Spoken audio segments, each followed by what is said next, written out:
하나님께서 우리에게 주신 말씀은 마태복음 1장 18절에서 25절 말씀입니다. 다 같이 합독하시겠습니다.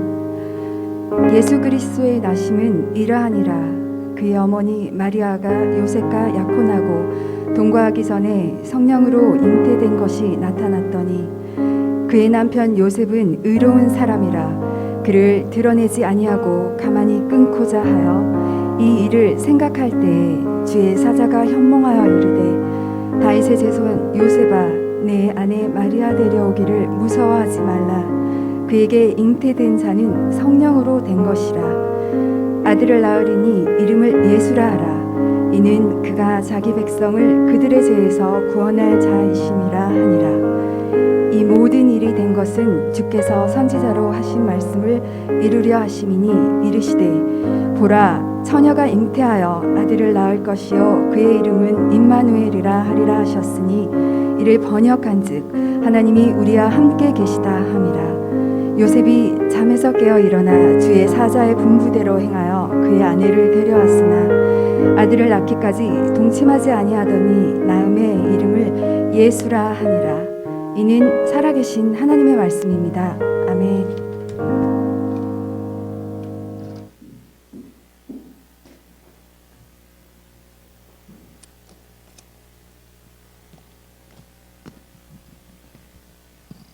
할렐루야.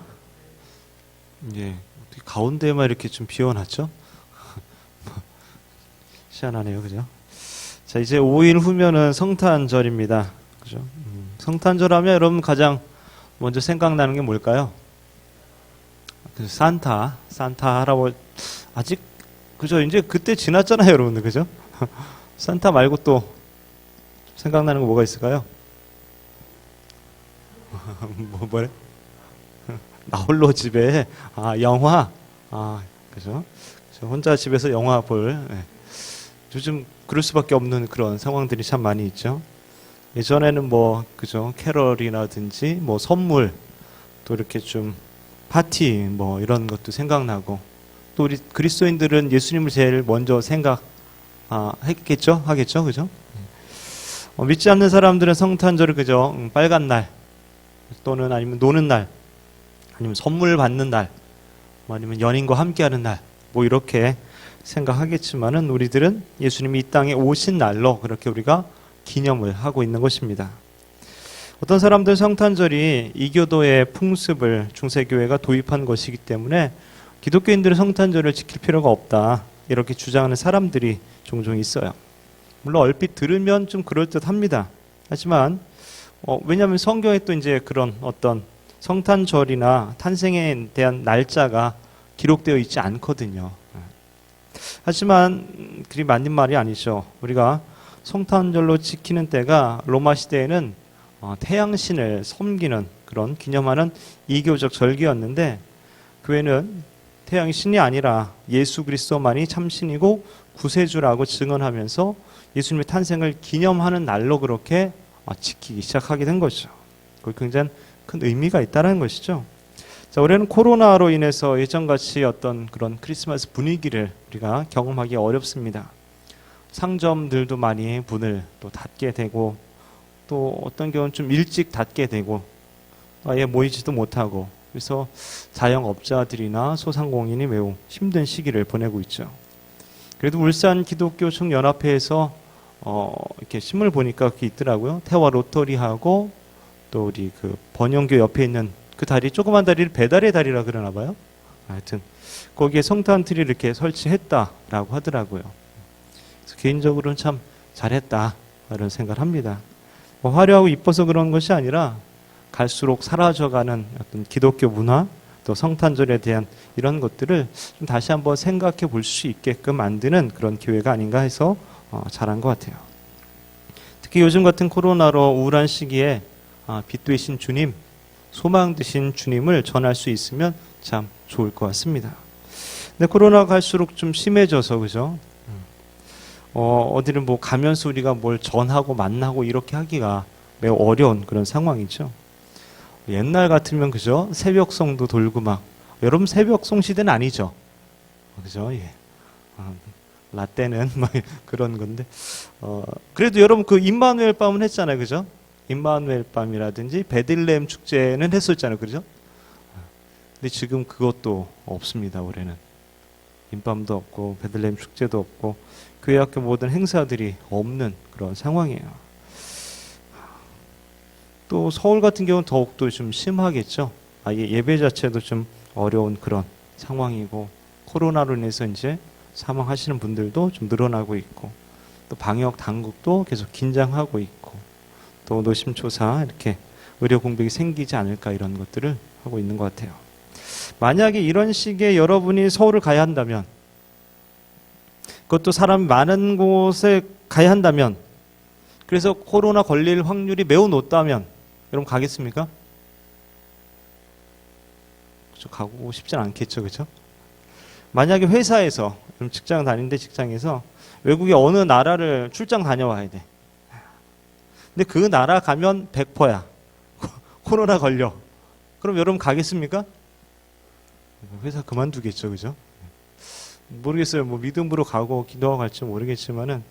예. 그런데 후진국에 좀 어려운 나라예요. 어려운 나라에 코로나 치료제에 대한 매우 중요한 물건을 전달해야 되는 그런 일이야. 그런 상황이라면 여러분 가겠습니까? 그 물건으로 인해서 많은 사람들이 그 나라 사람들이 살 수 있다면 여러분들 목숨 걸고 가겠습니까? 아주 고민되죠. 예수님께서는 왜 하늘 보좌를 버리고 이 땅에 오신 것일까요? 죄와 사망의 권세 아래서 본인이 고난 당하게 될 것 그리고 죽게 될 것을 뻔히 알면서도 왜 이 땅에 오신 것일까요? 성탄절을 앞두고 오늘 말씀을 통해서 함께 살펴보고자 합니다. 먼저는 우리를 죄에서 구원하시기 위해서 이 땅에 오셨습니다. 21절 말씀 보면은 아들을 낳으리니 이름을 예수라 하라. 이는 그가 자기 백성을 그들의 죄에서 구원할 자이심이라 하니라. 천사가 요셉에게 말하기를 네 아들 낳을 건데 이제 이름 예수라 해라. 왜냐하면 그가 자기 백성을 죄에서 구원할 것이기 때문에 예수란 이름 해라. 즉 예수님이 이 땅에 오신 이유는 우리를 죄에서 구원하시기 위해서라는 것이죠. 아담 이후에 죄의 본성을 가지고 태어난 모든 사람들은 하나님을 모른 채 하나님을 의지하지도 않고 하나님을 사랑하지도 않고 하나님을 주인 삼지도 않는 그런 삶을 살아갑니다. 모든 사람이 다 이 죄에 걸려 있어요. 마치 치사율 100%의 바이러스에 감염된 것처럼 죄에 걸려서 누구나 죽게 되고 영원한 지옥에 가게 되는 그런 상태에 있었다라는 거죠. 코로나 걸리면 뭐 열이 나고 마른 기침이 나고 또 피로감이 온다라고 합니다. 그런 것처럼 죄에 걸린 인간은 어떤 인생의 질병들과 고난과 아픔과 죽음 등을 경험하게 됩니다. 이것을 인간이 우리가 어떻게 해결할 방법이 전혀 없어요. 코로나 치료제나 백신을 인간이 개발할 수 있을지 몰라도 죄에 걸린 인간을 치유할 수 있는 방법은 없다라는 것이죠. 그죠? 이제껏 없었어요. 그래서 치사율 100%의 바이러스에 감염될 줄 알면서도 예수님은 이 땅 가운데 죄인을 구원하시려고 오신 것이죠. 뻔히 죽을 거 알면서도 우리를 구원하시기 위해서 오셨다는 거죠. 만약에 인간의 힘으로 자력으로 구원이 가능하다면 굳이 오실 필요 없죠. 그렇죠? 괜히 십자가 질 필요 없잖아요. 그러나 오직 예수님의 피에만 죄와 사망을 이길 능력이 있기 때문에 이 세상에 직접 오신 것이죠. 유일한 치료제가 바로 예수님 때문이기 때문입니다. 결국 예수님 죄로 인해서 죽어야 하는 인간 대신 죽기 위해서 이 땅에 오신 겁니다. 죽으려고 태어나신 것이죠. 마가복음 10장 말씀 함께 읽겠습니다. 인자가 온 것은 섬김을 받으려 함이 아니라 도리어 섬기려 하고 자기 목숨을 많은 사람의 대속물로 주려 함이니라. 요한복음 말씀도 함께 읽겠습니다. 예수께서 이르시되 내가 곧 길이요 진리요 생명이니 나로 말미암지 않고는 아버지께로 올 자가 없느니라. 근데 전능하신 하나님께서 육신을 입으셨다라는 이 말은 당시 유대인들에게는 도저히 받아들일 수 없는 그런 일이었습니다.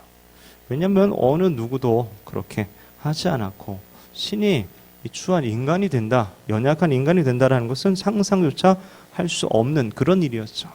그럼 불구하고 하나님 실제로 스스로를 낮추셨고 인간이 되어 인간과 함께 하신 것이죠. 빌립보서 말씀 보면 그는 근본 하나님의 본체시나 하나님과 동등됨을 취할 것으로 여기지 아니하시고 오히려 자기를 비워 종의 형체를 가지사 사람들과 같이 되셨고 사람의 모양으로 나타나사 자기를 낮추시고 죽기까지 복종하셨으니 곧 십자가에 죽으심이라. 하나님께서 인간이 되신 것은 자신의 모든 것을 아낌없이 모두 다 내어주신 것입니다. 복음이 무엇입니까? 복음, 예수 그리스도 안에서 우리가 죄사함 받고 구원을 받을 수 있다는 그런 기쁜 소식인 것이죠. 우리에게 영원한 생명을 얻게 하시려고 우리 가운데 오셨다라는 것이죠. 그래서 요한복음 10장 10절에 보면 내가 온 것은 양으로 생명을 얻게 하고 더 풍성히 얻게 하려는 것이다 라고 말씀하시죠. 그래서 주님 오신 날이 너무나 기쁜 날인 것이죠. 성탄절이 우리에게 기쁨의 날이 되고 또 하나님께 감사를 드려야 되는 날이 되는 것이 바로 이런 이유입니다. 죄인된 우리가 구원받고 영원한 생명을 누릴 수 있게 되었기 때문이죠. 두 번째는 주님이 이 땅에 오신 이유는 우리와 함께 하시기 위해서 오셨습니다. 23절 말씀 보면 보라 처녀가 잉태하여 아들을 낳을 것이요 그 이름은 임마누엘이라 하리라 하셨으니 이를 번역한즉 하나님이 우리와 함께 계시다 함이라. 예수님의 또 다른 이름 뭐냐? 임마누엘이라는 거예요. 그 뜻이 무엇입니까? 하나님 우리와 함께 계시다. 이런 의미를 가지고 있습니다. 즉 예수님은 우리와 함께 하신 하나님이시다라는 그런 말이죠. 예수님이 이 땅에 오신 것은 하나님이 우리와 함께 하시기 위해서 오셨다라는 것입니다. 하나님 태초에 인간을 창조하실 때 유독 인간만 하나님의 형상대로 창조하신 이유가 뭡니까? 하나님과 인간 사이에 사랑의 교제를 나누기 위해서, 함께 살기 위해서인 것이죠. 하나님은 에덴 동산에서 인간과 함께 사시고 인간과 함께 동산을 거닐면서 대화를 나누었을 것입니다. 그러나 인간이 범죄한 이후에 하나님과 멀어지고 하나님과의 친밀한 사랑의 교제가 불가능하게 되었습니다. 그런 인간을 예수님은 구원하셔서 다시 하나님과 함께 영원히 살게 해 주시려고 하는 것이죠. 예수님께서 이 땅에 오심으로 인해서 하나님과 우리가 다시금 화평한 관계가 되어지는 겁니다. 임마누엘의 축복이 가능해지게 된 것이죠. 우리가 죄 때문에 하나님과 가까이 할 수 없었지만 그 죄를 주님께서 해결해 주신 말미암아 주님과 가까이 동행하며 함께 거할 수 있는 임마누엘의 축복이 가능해졌다는 겁니다. 신앙생활 한다라는 것은 무슨 말이냐? 쉽게 말하면 하나님과 함께 사는 것이죠. 함께하는 것, 동행하는 것. 내가 급하고 내가 필요할 때만 하나님 찾고 하나님의 도우심이나 구하는 것 그런 게 아니라 나와 함께하기 위해서 오신 주님께 내 마음을 열고 그분과 함께 살아가는 것, 그것이 바로 신앙생활인 것이죠. 그래서 계시록 3장 20절에 이렇게 말하죠. 함께 읽겠습니다.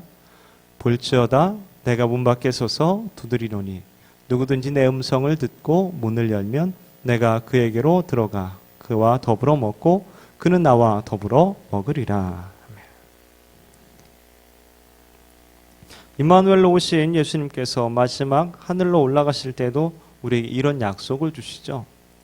내가 너에게 분부한 모든 것을 가르쳐 지키게 하라. 볼지어다 내가 세상 끝날까지 너희와 항상 함께 있으리라 하시니라. 예수님은 하늘로 올라가셨지만 그걸로 끝이 아니라 성령님을 우리에게 보내주심으로 말미암아 이 약속을 지키셨죠.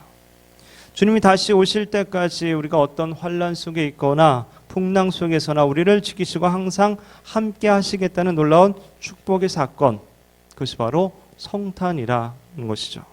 성탄의 의미인 것입니다. 우리가 염려나 근심과 걱정과 불안과 초조와 두려움 등을 버리고 기뻐하고 감사하고 평안할 수 있는 그 이유는 주님께서 우리와 함께 해 주시기 때문이죠.